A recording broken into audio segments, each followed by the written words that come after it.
Allu Arjun arrest విషయంలో చాలా కుట్రపూరితంగా జరిగిందనైతే అందరూ భావిస్తా ఉన్నారు. ఎందుకంటే పరోక్షంగా చనిపోయిన వాళ్ళకి అల్లు అర్జున్ ఆపాదించడం అనేది, ఆయన అరెస్ట్ చేయడం అనేది చాలా దారుణమైన విషయం అని తెలుస్తుంది. ఒక పక్కన రేవంత్ రెడ్డి చంద్రబాబు నాయుడు కళ్ళలో ఆనందం చూడటానికి అరెస్ట్ చేశాడని అయితే కొంతమంది భావిస్తా ఉన్నారు. ఆయనకి ఈయనకి సంబంధం ఏంటో నాకు అర్థం కావట్ల. ఎందుకంటే పవన్ కళ్యాణ్‌కి అలానే అల్లు అర్జున్‌కి పడదు కాబట్టి దాని గురించి అయితే కొంతమంది లేవనెత్తుతున్నారు. నేనైతే అంత సిల్లీగా అయితే పవన్ కళ్యాణ్ చేస్తాడని నేనైతే భావించట్లేదు.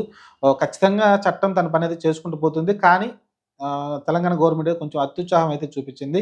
ఎందుకంటే ఇదే రేపొద్దున ఖచ్చితంగా వాళ్ళు మీటింగ్‌లు పెట్టుకున్నప్పుడు వాళ్ళకి వర్తిస్తుందనేది మాట అయితే మర్చిపోతున్నారు. ఎందుకంటే మీటింగ్‌లో చనిపోయిన వాళ్ళకి మెయిను మీటింగ్ వ్యక్తిని అరెస్ట్ చేయడం అనేది తప్పు. అలానే చాలామంది అంటూ ఉన్నారు.